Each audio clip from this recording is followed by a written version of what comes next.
Hello बच्चों, कैसे हो सब। तो चलो आज हम देखेंगे सोशल साइंस का अपने त्रैमासिक परीक्षा जुलाई 2026 को। और इसमें जितने भी एमसीक्यू आपको 1 से 70 तक जो पूछे गए हैं, हालांकि आपको 1 से 70 तक बनाना तो नहीं है, 1 से 70 तक में आपको 40 क्वेश्चन ही करने हैं, है ना। इसका ये मतलब है कि आपको एक अल्टरनेटिव आपको ऑप्शंस दिए गए हैं कि अगर आपको एक नहीं आ रहा तो आप दो देख लो, दो नहीं आ रहा 3 देख लो, है ना। तो इस तरीके से बच्चे अच्छे मार्क्स ले आ सकेंगे, ताकि उनके मार्क्स कम ना हो, और जो थोड़े बहुत पढ़े वो है ना, उनको अच्छे मार्क्स आएंगे ही आएंगे, है ना। तो चलो अब हम देखेंगे जरा अपने सारे एमसीक्यू क्वेश्चन को देखेंगे। आप मिला लो आपने कितने सही किया है, और जितने भी आपने सही किया है कमेंट जरूर करना। देखो पहला क्वेश्चन जो इस बार आया है त्रैमासिक एग्जाम में, और ये हो सकता है कि ये सारे क्वेश्चंस आपके मैट्रिक एग्जाम में भी पूछे जाएं, क्योंकि कई बार क्वेश्चंस रिपीट हुए हैं। ठीक है, तो पहला क्वेश्चन है आपका, मार्टिन लूथर ने किसका विरोध किया है। तो इन्होंने रंग भेद नीति का विरोध किया है, ऑप्शन सी। निम्न में से किसने अपने देश में अनिवार्य सैन्य सेवा लागू किया है। क्या ये आपने पढ़ा है, क्या बिस्मार्क ने लागू किया है। ब्रेस्ट लिटोवस्क की संधि किन दो देशों के बीच हुई थी, याद होगा आपको। रूस की क्रांति, जब रूस को प्रथम विश्व युद्ध से बाहर आना था तो उसने जर्मनी के साथ यह संधि की थी। गैरीवाल्डी पेशे से क्या था, बिल्कुल नाविक था। सोवियत संघ का विघटन कब हुआ है, 1991। आपने सारे क्वेश्चंस पढ़ रखे हैं। इंग्लैंड में महिलाओं को वोट देने का अधिकार कब मिला, हो सकता आप ये ना पढ़े हो, याद कर लो, 1918 में। वियना कांग्रेस की अध्यक्षता किसने की थी, मेटरनिक ने की थी, तभी तो मेटरनिक युग की शुरुआत हुई थी इस संधि के बाद। भाषा के आधार पर कहाँ सामाजिक विभेद पाया गया था, तो भाषा के आधार पे आपको श्रीलंका में, कहाँ पे, श्रीलंका में। कार्ल मार्क्स का जन्म कहाँ हुआ था, क्या जर्मनी के राइन प्रांत में नहीं हुई थी क्या, बिल्कुल। निम्नलिखित में से किसने गैरीवाल्डी की जीवनी लिखी है, लाला लाजपत राय ने लिखी है। क्रीमिया युद्ध में किसकी पराजय हुई थी, बिल्कुल रूस की पराजय हुई थी, है ना। निम्नलिखित में से किस देश में संगठनात्मक शासन व्यवस्था है, यानी संघीय शासन। ये अमेरिका में भी है, स्विट्जरलैंड में भी है, ऑस्ट्रेलिया में भी है, यानी इन सब में। यूनान के स्वतंत्रता संग्राम में किसकी पराजय हुई थी, क्या आपने यूनान वाले चैप्टर को पढ़ा है। फर्स्ट चैप्टर में ही यूनान लास्ट में है। तुर्की की, किसकी, तुर्की की, तुर्की के ऑटोमन साम्राज्य की। नेपोलियन बोनापार्ट किस देश का शासक है, सबको पता है भाई साहब, फ्रांस का है। यंग इटली संगठन की स्थापना, हो सकता है इसके साथ आपसे कभी यंग यूरोप भी पूछ ले, है ना, तो याद रखना मेजनी ने की है। राष्ट्रवादी भावना जगाने के लिए की थी। जर्मनी के एकीकरण का नेतृत्व किसने की है, जर्मनी एकीकरण का मसीहा, one and only, Bismarck. Frankfurt की संधि कब हुई है, तो 1871 में हुई है।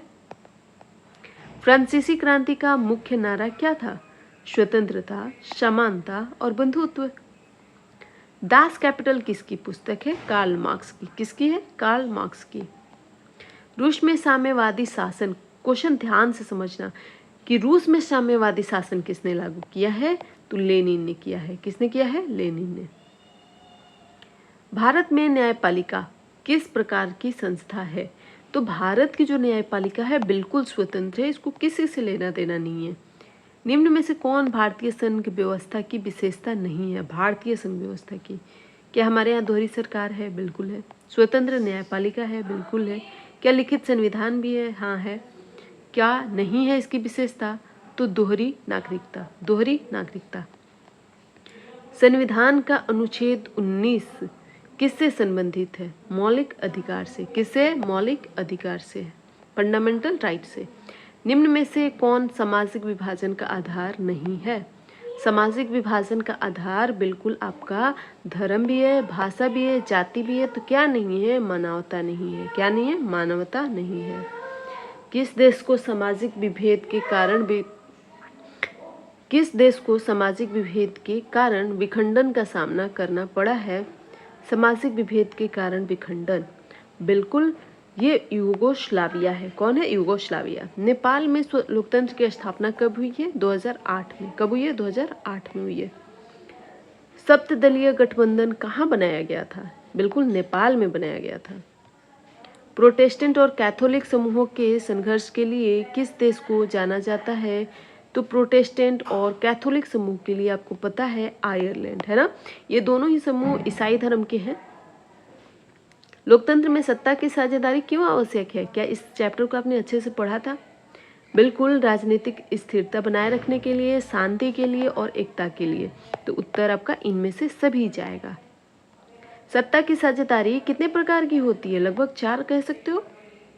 सत्ता की साझेदारी किस देश में सफल मानी जाती है? तो बेल्जियम ने सत्ता में साझेदारी करके अपने यहाँ शांति और सफल लोकतंत्र बनाया है।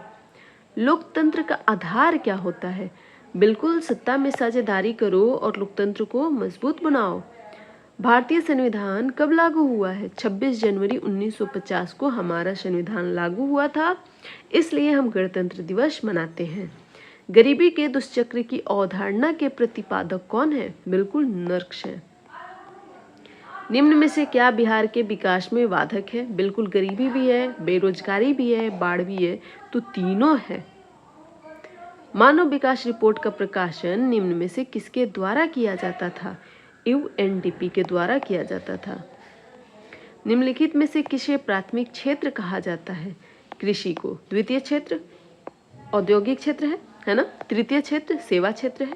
प्राथमिक क्षेत्र कृषि क्षेत्र है। भारत में वित्तीय वर्ष कहा जाता है 1 अप्रैल से 31 मार्च तक भारत में वित्तीय वर्ष है। निम्न में से किस राज्य को पिछड़ा राज्य कहेंगे? वन एंड ओनली अपना बिहार। योजना आयोग का अध्यक्ष कौन होता है? प्रधानमंत्री महोदय होते हैं। अब यह योजना आयोग नीति आयोग के रूप में बदल गया है और अभी भी इसके अध्यक्ष प्रधानमंत्री हैं। बिहार के विकास के बिना भारत का विकास संभव नहीं है। हाँ, बिल्कुल नहीं है। और यह कथन कहने वाले कौन है? एपीजे अब्दुल कलाम महोदय ने कहा था। बिहार में सबसे अधिक लोग किस क्षेत्र में कार्य करते हैं? बिल्कुल, कृषि में ही कार्य करते हैं। सतत विकास का अर्थ क्या है? सतत विकास का अर्थ है कि आप भविष्य की जरूरतों को ध्यान में रखकर विकास करो, आप पर्यावरण को हानि ना पहुंचाओ।